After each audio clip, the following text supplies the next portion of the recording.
Are in the book of Mark. If you take your Bibles and open to Mark chapter 1.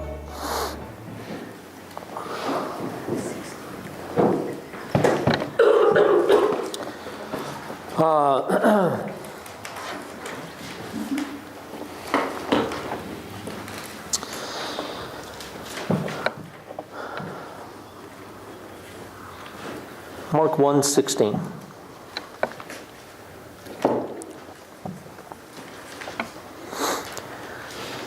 As Jesus walked beside the Sea of Galilee, he saw Simon and his brother Andrew casting a net into the lake, for they were fishermen. "Come follow me," Jesus said, "and I will make you fishers of men." At once they left their nets and followed him. When he had gone a little further, he saw James, son of Zebedee, and his brother John in a boat, preparing their nets. Without delay he called them, and they left their father Zebedee in the boat with the hired men and followed him. If you read the Gospel of Mark, everything happens just immediately. I mean, that's one of Mark's favorite terms. And immediately Jesus went and did this, and immediately he went and did this. So Mark would have been one of those preachers that could get up and in 5 or 10 minutes could get the thing, done and have you on your way. The other Gospels fill some things in for us. Jesus was very likely well known to these people at this point in the process. So this wasn't, early in my study of the Scriptures when I was much younger, I would read the book of Mark, and I would get the idea that these people didn't know who he was, and that he just walked up and said, "Come follow me," and they just kind of abandoned everything and followed him. But Jesus was in a period of his ministry that we typically refer to as the period of popularity. He was extremely popular. People were flocking to hear him. So these people very likely knew who he was. But that being said, there were a couple of things I wanted to point out. One being that it was unheard of for a rabbi to go out and recruit. And we talked a little bit about this in Bible class this morning, but in Jesus' day, if a rabbi set up a school and you wanted to be a part of his school, you would come to him, and maybe he would let you come in, maybe he wouldn't, depending on your pedigree and that kind of thing. But it was absolutely unheard of for a rabbi to go out and to tap people on the shoulder and say, "Come follow me."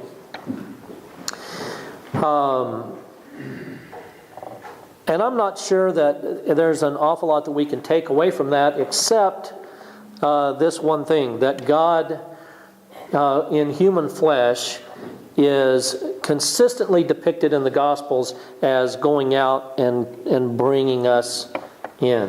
And so it's a consistent motif. For instance, that section in Luke around 15 where the 3 stories of the lost items are told. There's the story of the lost coin. And you remember, which is kind of weird for us in our culture, because if you lose a quarter, has anybody in here ever lost a quarter and then stopped everything that they were doing and put their entire day into finding that quarter? No, you guys don't lie to me. I mean, I remember those days when we had to dig around in the cushions of the couch to find enough to go get a pizza or whatever. But we don't have what, you guys never dug around in the cushions of the couch? We don't have in our culture really an equivalent to what Jesus is telling about this woman who lost a coin. She was very likely looking for all the money she had. And it was a pretty big deal. And there was an active searching going on by this woman. And then he tells the second story about the shepherd who lost a sheep. The sheep had wandered away. And the shepherd leaves. And this always used to bother me. That the shepherd would leave the 99 sheep and go off looking for the one that was lost. The truth of the matter is, the shepherd wouldn't do that. I mean, unless he was panicked, unless he was worried about that one sheep. I remember, and Caleb will be mad at me for telling this story, but it's a good way to get him engaged in the sermon. So,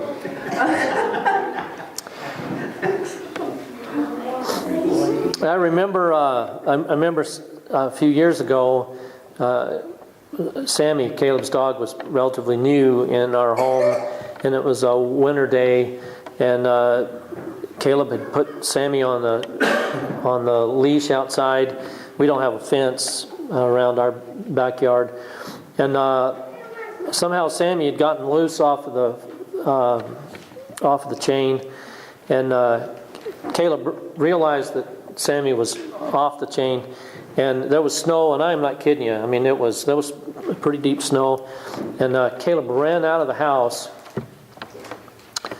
barefooted after Sammy, which at the time seemed like a good idea until he finally caught Sammy way across the street.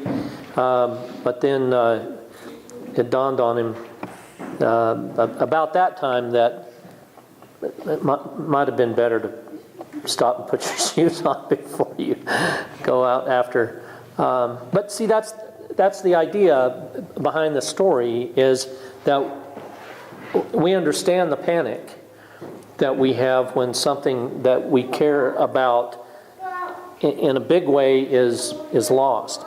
Anybody in here ever lost a kid? I've had that happen a few times. I remember losing one who will remain nameless, but was actually hiding just to see what my reaction would be. And it was one of those deals where when you do find the kid and the adrenaline is kind of coming down, there's that kind of feeling that you want to choke them. What, am I the only guy in here that's ever? But before that happens, before the kid is safe, you can literally hear grass growing. You know what I'm saying? I mean, you are so tuned into your environment and what's going on, and everything kind of slows down, and it's just the only thing that matters is that kid or that dog or whatever it is that we're...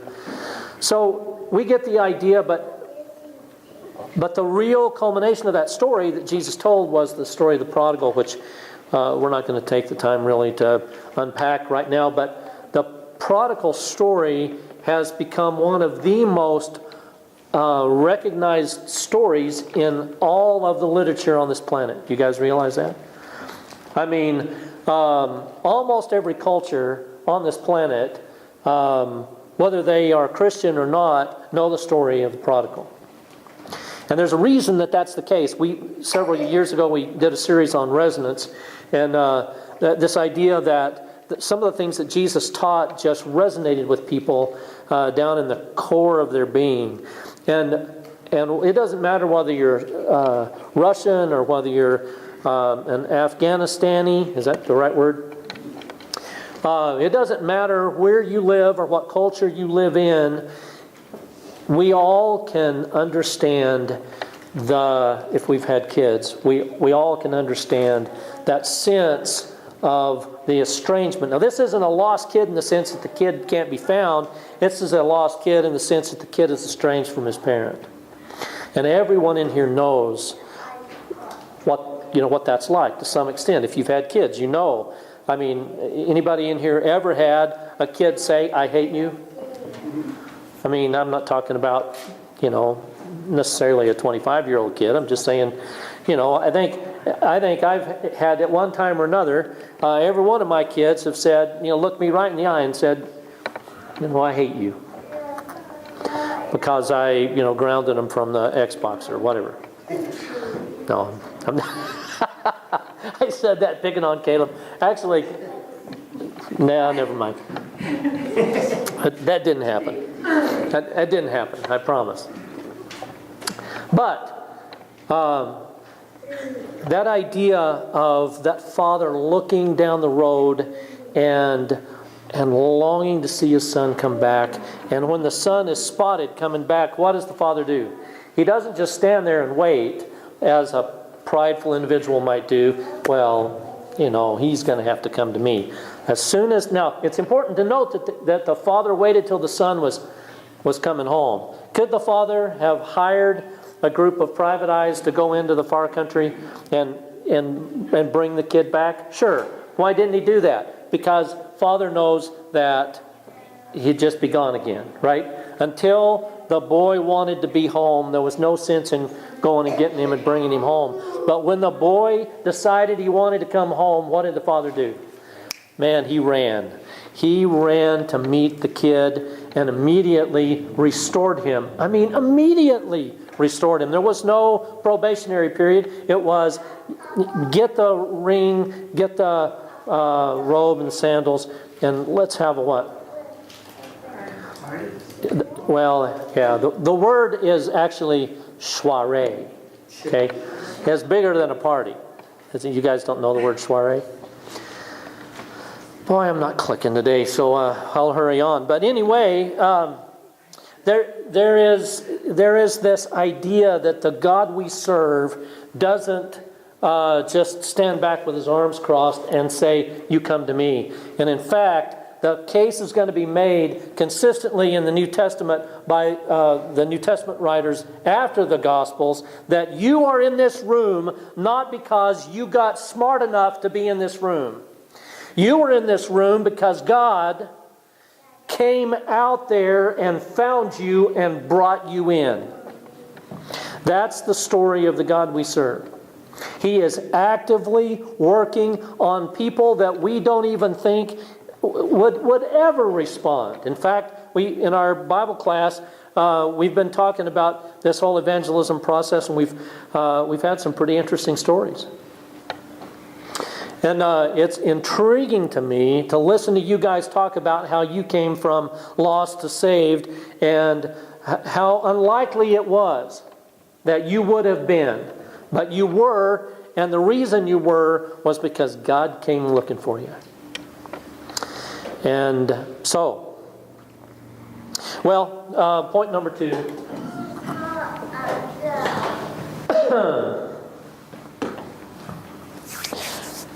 The disruptive teacher. He walks up to these guys that are working their blue-collar jobs, and he says, "Come follow me." 2 sets of guys. Both of them, he taps them on the shoulder and says, "Come follow me." One group of guys leaves their boats. The other group of guys leaves their dad and their boats and comes and follows. And I know that later these boys return to their fishing, and I know later they have a relationship with their parents again. But the important thing is the disruption in their life. And I want you guys to just be aware of this idea that Jesus is basically saying to these guys, I want priority over your family. Now, in our culture, that's not as big a deal as it was in Peter and John and those guys' day. They got their entire identity from their relationship with their family. But in our culture, we're very individualistic, and it's kind of expected that eventually you're going to grow up and what? Leave the house. In fact, at about 20, we're saying it's time to leave the house, right? So that's kind of the idea. But for Jesus to say, I want priority over your career. Now, wait a minute. In our culture, that's carrying it just a little bit too far. But Jesus is saying that both. I want priority over your family, and I want priority over your career. And I know that in our culture, especially in the last 10 or 15 years, the idea of fanaticism has become a bad thing. Do you ever hear the word fanatic used in a positive sense when it comes to religion? Anytime we talk about a religious fanatic, that is a negative concept. Religious fanatics are the ones that build bombs and knock down towers. Religious fanatics are the ones who start wars. And in fact, there's an article on CNN or in our newspapers on a regular basis about the fact that the problem with this world is religious fanaticism. And the truth of the matter is, they're right. The problem with our world is religious fanaticism. Jesus is not espousing religious fanaticism. He's espousing relational fanaticism. He's espousing having a fanatic relationship with Jesus, which is very different than having a fanatic relationship with a religion. Okay? But everybody in here knows somebody who takes religion just a little too far, right? I mean, that uncle or that aunt, that's always, got their arms crossed and they pat their feet a lot, kind of condemning and even abusive.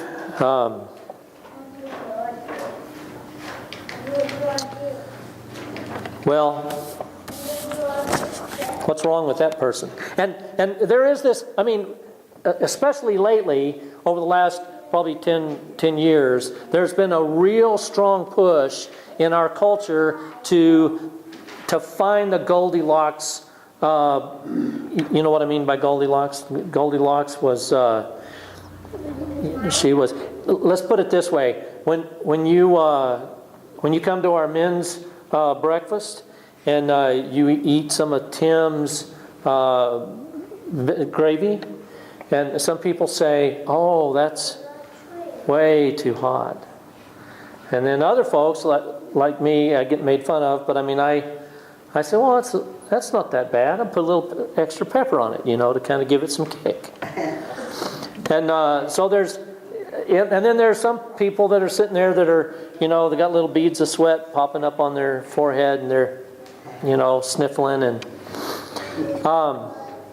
if you remember, Goldilocks was on this quest to find, porridge that was, there you go. It wasn't too hot, wasn't too cold, it was just right.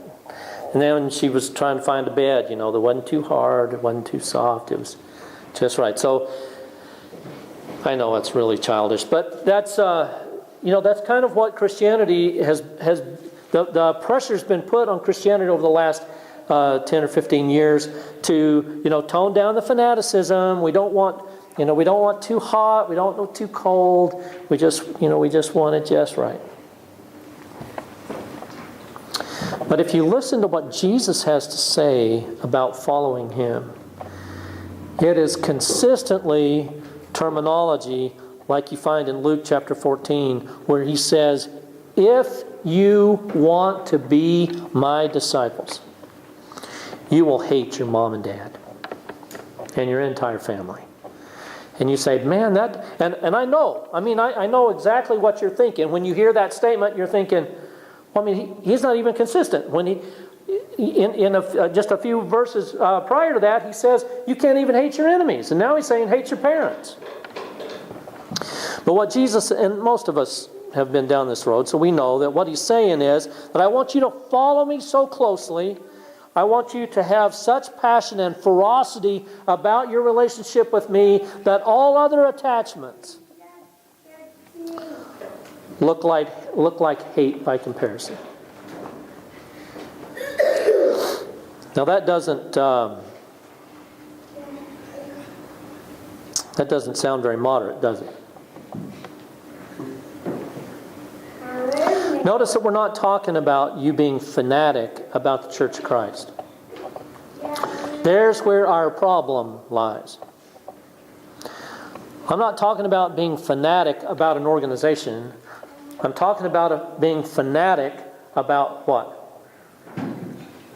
That's right, about the head of the church. I'm not talking about being a fanatic about the church. I'm talking about being a fanatic about the head of the church. I'm talking about having such a fanatic relationship with Jesus that all other relationships pale in comparison. Anybody who says, if, I will follow Jesus if my health is good. Now listen to this. This will bless you if you'll just listen to this and we'll be done. I told you guys it's going to be a short sermon. Those who say, I will follow him if my health is good. Am I on the right? Probably. Yeah. There you go. Do I have to start that slide over again? Those who say, I will follow Jesus if my health is good, if my career takes off, if my family is well. Those who say if, I will follow if.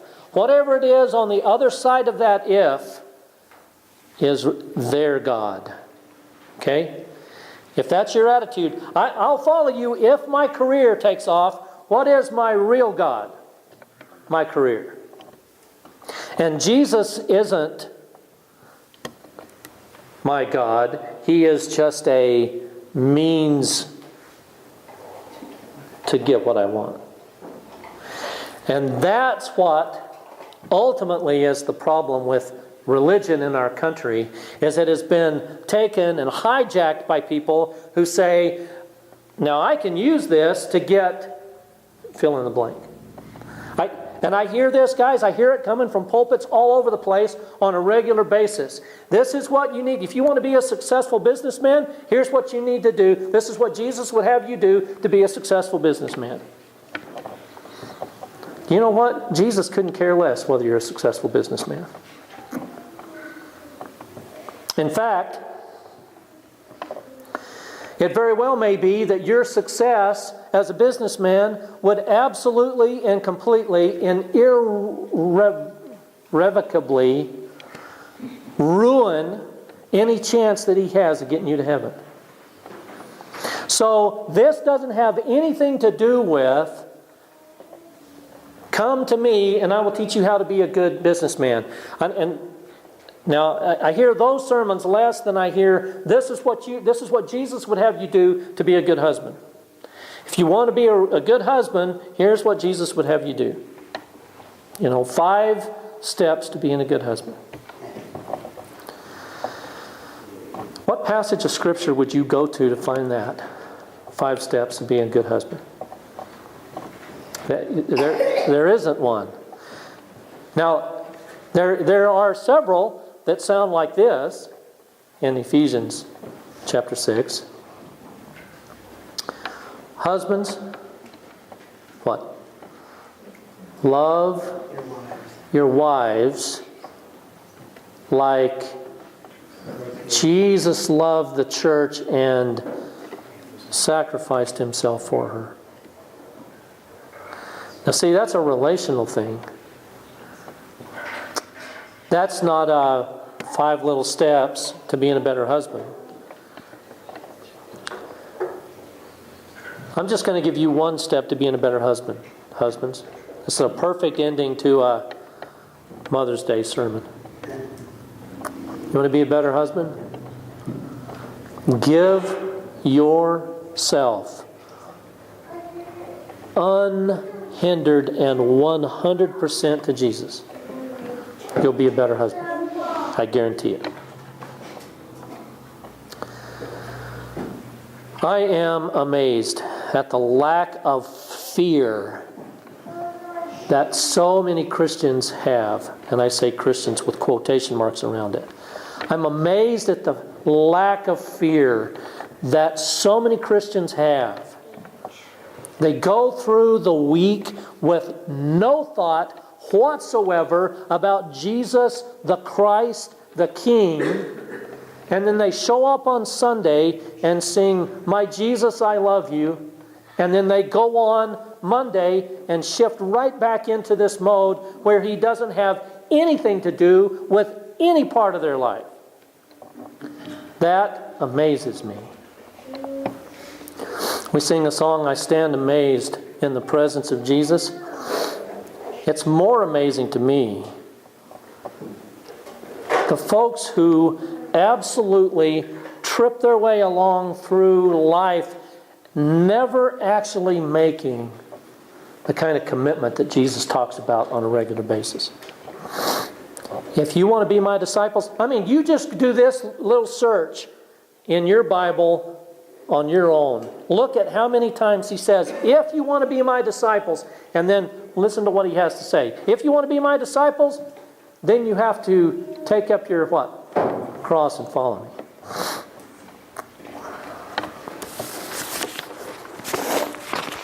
Fanaticism in and of itself doesn't build bombs. It doesn't shoot abortion doctors. In fact, we don't have a problem with fanatics if we change the venue just a little bit and put it in a football coliseum or a baseball coliseum. In fact, we talk about being a fan of the Dallas Cowboys, or I know you guys don't. I understand, but when I was growing up, Dallas Cowboys were America's team. See, I'm going to get beat up after. And that's because it's okay to be fanatical about a football team. We just don't want anybody getting real fanatical about their religion. I don't want you to get fanatical about your religion, but I challenge you to get fanatical about Jesus. Jim, let's sing an invitation song.